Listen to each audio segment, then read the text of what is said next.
Hi, friend, and welcome back to Marvelous Friends, your home for all things Marvel Cinematic Universe and beyond. I'm Rhett, and today I'm continuing my discussion about X-Men, the animated series, with Season 2's 5 and 5 review. Roll that credit.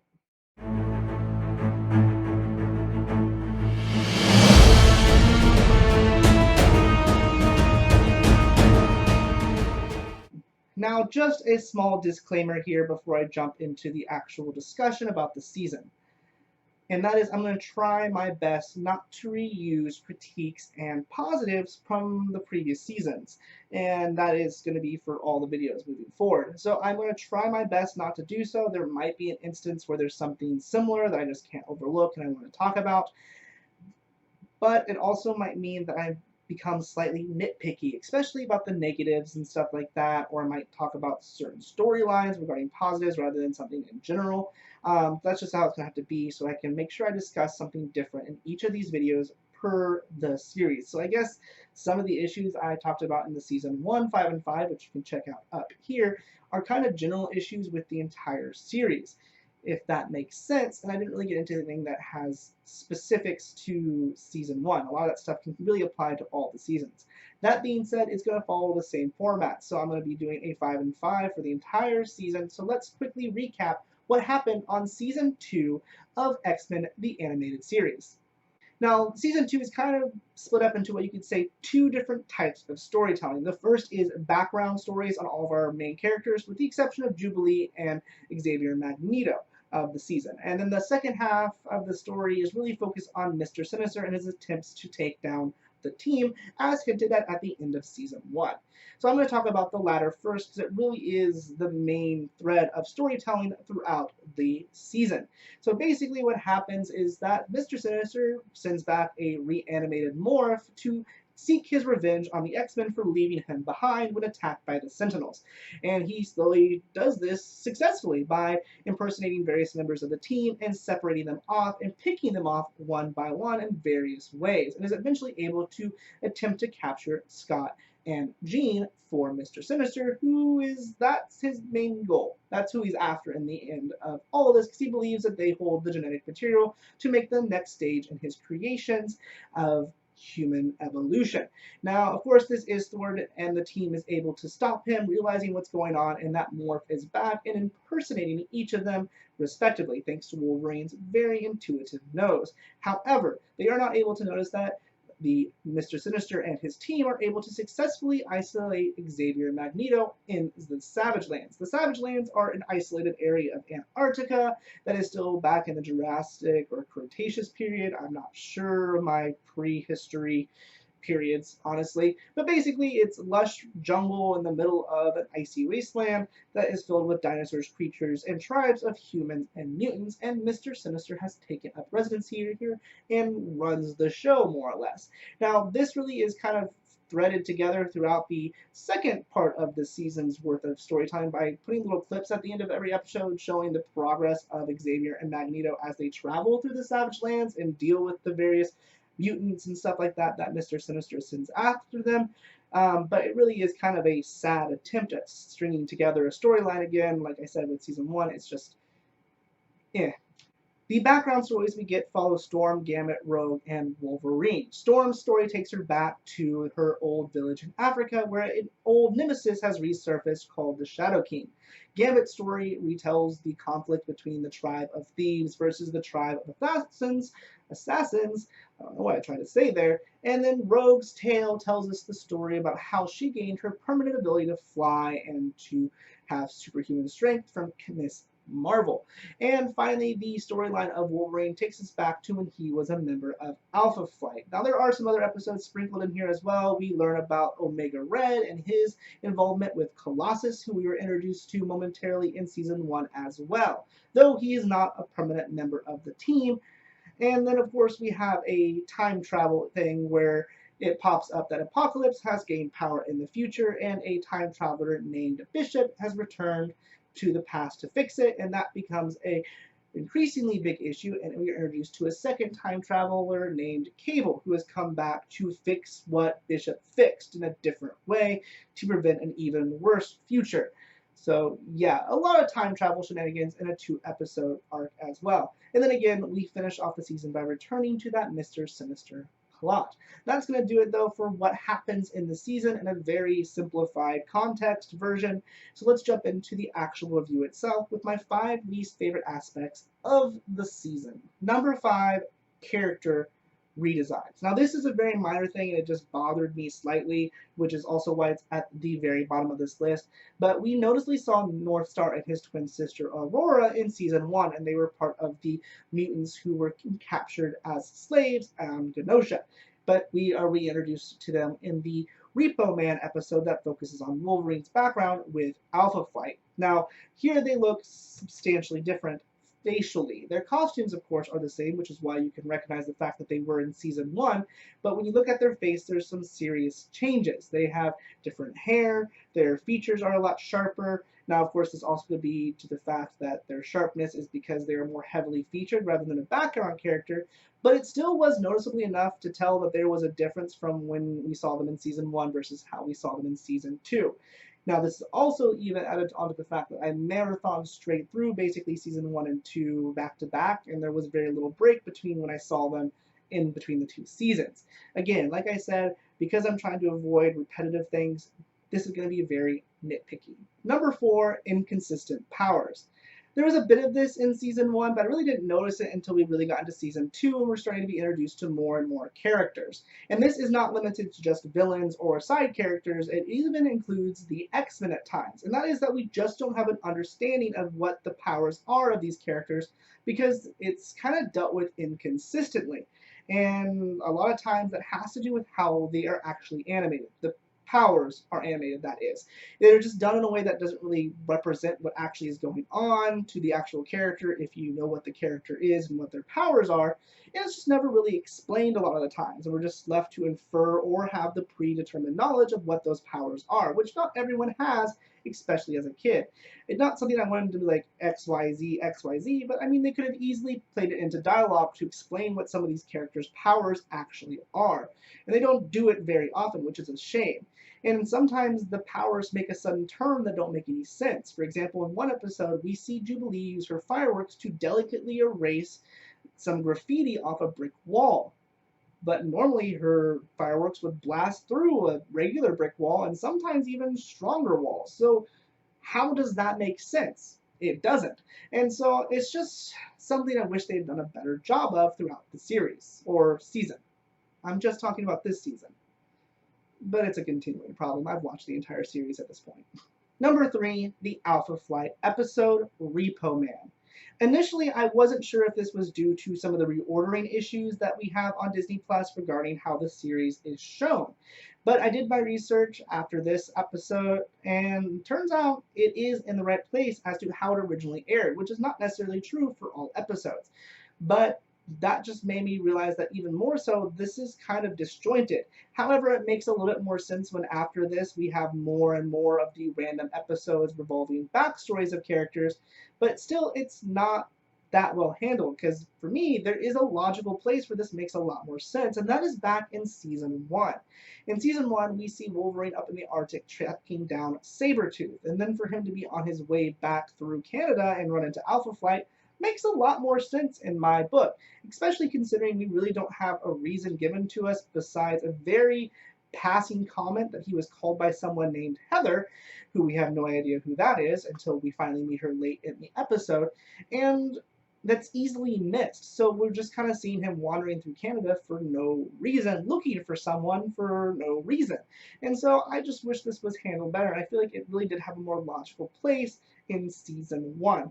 But again, because of the other background stories and how they're handled, it does make this one make a little bit more sense, I guess, but it really is the reason that this season feels so disjointed, and they relied on those little clips of the Savage Lands at the end of the episode for each of these background stories to really kind of tie something together.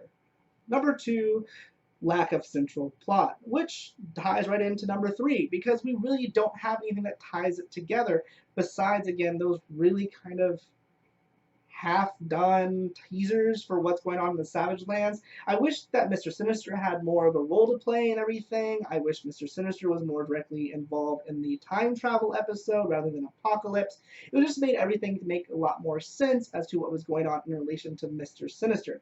Like I said, there is, of course, that plot line that is going on, but really and truly, it's only like 4-ish episodes of the entire season, which means less than half of the season actually deals with Mr. Sinister, who's supposedly our big bad for the season.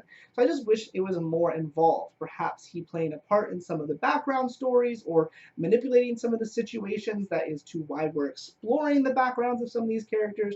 There's a lot of ways that would have made sense, but it's just not what is, which is disappointing. Number 1, time travel rules. Now, we see a time travel episode in season 1, and we have another one here in season 2. Well, I guess storyline, not just singular episode, because both of these times it has been a 2-part story that has been over 2 episodes within the season. And this one just does not hold up to the first one. I didn't enjoy it as much, and it seemed a lot more convoluted, if you ask me, in my opinion. And the first one was a lot more straightforward. And also, I enjoyed Days of Future Past. I think it's a really cool storyline that involved a lot of things regarding time travel in the X-Men comics. And this one just isn't as good of a story, in my opinion, and I really hope that we don't have a lot of time travel moving forward.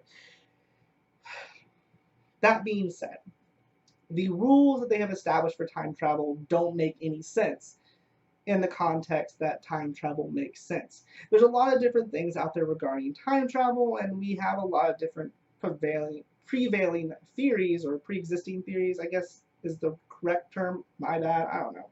Pre-existing theories about how time actually works and how things are affected if you go back in time to try to change them. And of course, everything has their own slight kind of rule book on that, but this one just seems a little weird, that you're very consciously aware of things changing in the future. It's not just something that, oh, it's a split and now it's this, that people in the future are consciously aware that something is changing, and that there's like these time flex storms and stuff like that. I just didn't really enjoy it. It really doesn't mesh up in the idea, I guess, how I have time travel working when things are changed and stuff like that. To me, you would have no idea. It just changed and it's bad, which is how it is in the first season. It changes, it's bad, they go back, they fix it, it changes, and it's different. Still not perfect, but a lot better, I guess, or at least different enough than what it was originally. Now, of course, it wasn't good enough because Bishop tries to change something again, but that's neither here or there. And that, again, goes back to the fact that I'm not really a big fan of this repeating plot type. And, yeah, I don't know. It was just kind of confusing on how they tried to make it all work with 2 different timelines fighting to get into the same timeline to correct something and then correct it different. It was just very messy, in my opinion, on how time travel and the rules, which were not really explained all that well, were established. That wraps it up for my least favorite things about the season. So let's move into the positives with number 5, Morph's voice. I have to admit it, we only had him for a short time in season 1, but his voice was very annoying. It was very high-pitched and shrill, and I don't know, it was just very hard on the ears, and I was honestly not missing him once he was killed off after the first episode. But he came back, and his voice is much better. I don't know if there was some notes or whatever for the voice actor, because it is still voiced by the same actor.